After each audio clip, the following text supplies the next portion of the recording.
Hi, my name is Cooper Ussery, and today I'm going to be talking about some of the finer points of my Ace Media movie opening that I worked on with my three group mates. To start with, I'm going to talk a little bit about some of the conventions that we played with when we were directing our movie, when we were scripting it and deciding what exactly kind of film we wanted to make. So initially, I was working with my good friend Mickey, and we decided that we wanted to create a film opening in the kind of film noir genre. And depending on who you ask, that genre can be pretty loose. It can have a lot of different definitions, but kind of the main facets of that genre have to do with the main character, who is in typical film noir almost always male, usually a private eye or private detective or someone working in kind of like the seedier side of like crime investigation. It's almost always black and white, hence the name film noir. And yeah, so we wanted to kind of explore some of those genre conventions when we were making our film. So to start with, we made our film in black and white to kind of pay homage to some of the greatest film noir movies. But we wanted to kind of address some of the misogyny inherent in the genre. A lot of times the main character will have a love interest who's typically just played up for her gender. She's not really typically developed as a character. She won't necessarily be two-dimensional. She'll just be a female character that's there just to give the male character someone to be attracted to, someone to play off of. So when we decided to make our film opening, we kind of wanted to challenge that convention. And so initially, we were also playing with the kind of femme fatale trope, which is typically when an over-sexualized female, either antagonist or deuteragonist, is played as a kind of villainous, very sexual character. And so we wanted to kind of address some of that misogyny as well when we were making our film, which is why also we made our main character female. We wanted to address the, I guess, kind of social standards that have changed since film noir was at its peak. And so we decided to make a female-driven film opening because we felt that doing so would kind of subvert some of those tropes and expectations that you would have going into a typical film noir. And so our main character, Carmen, which is itself kind of an allusion to Bizet's opera Carmen, we wanted to make sure that she had kind of a good representation. We didn't want to make her gender kind of a defining factor of her personality or her character. So she's not necessarily like dressed as a typical woman in a film noir movie would be. She's just dressed like a normal, like just a typical kind of stereotypical detective character. Just because we wanted to make sure that Kylie, who was in our group and who was playing the lead, didn't feel uncomfortable at all or didn't have to deal with any of those kinds of stereotypes.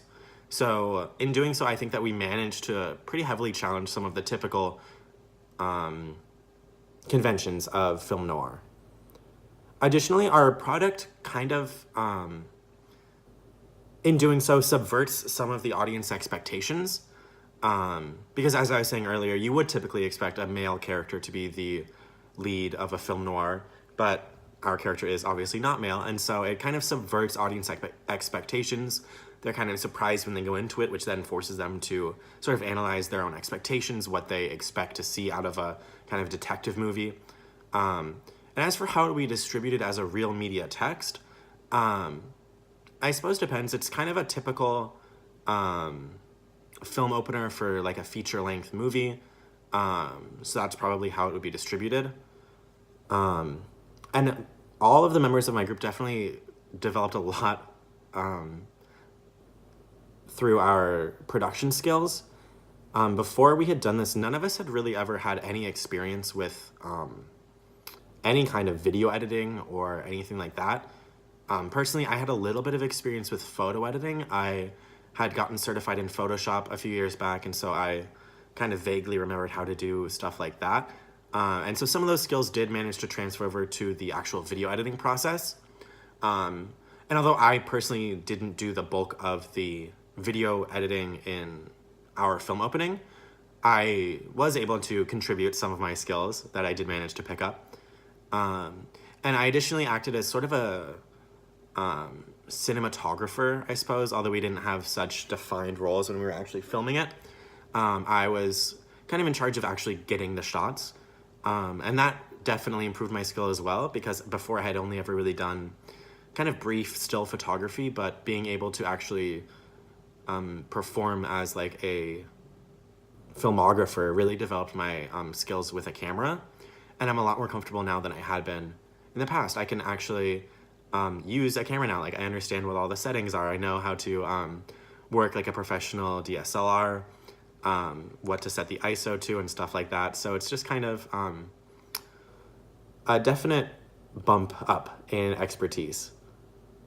And my group mates and I managed to integrate a kind of assortment of different technologies in our process making this film opening. Initially, we had Google Docs, like a collaborative document editor that we were able to create a script on and kind of go through deciding where we would get various shots, what our stylistic choices were going to be, and things like that. So having that collaborative workspace online was really helpful in our development process.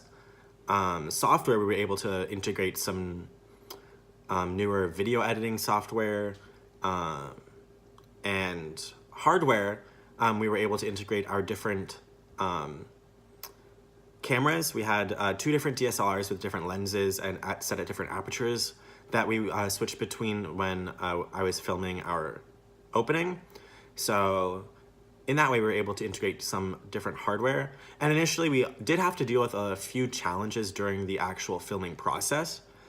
Some of the lighting was a little bit weird during the actual filming.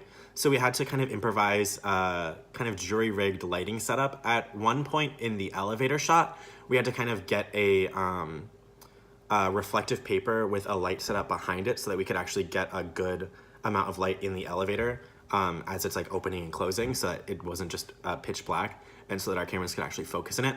So that was really interesting to kind of address that lighting challenge and be able to come from it knowing that, you know, I'd be able to address similar issues in the future if I ever did actually go into film. So overall, being able to integrate these kinds of technologies into our project was definitely a very rewarding experience, because similar to my production skills, I'm definitely a lot more knowledgeable now on different solutions to issues, different video editing softwares, and different cinematographic choices. So in that way, I'm definitely a lot more confident than I had been before.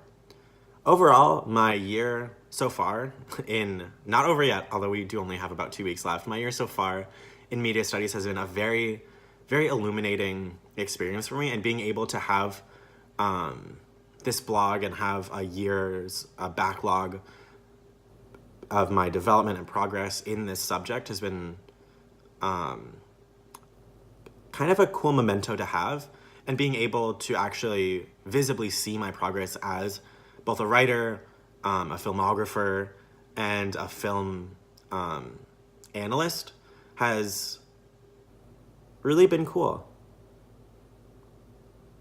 So yeah, I think that's about all I have to reflect on, at least for right now, on my year in ACE Media Studies. So I guess in that case, thanks for listening.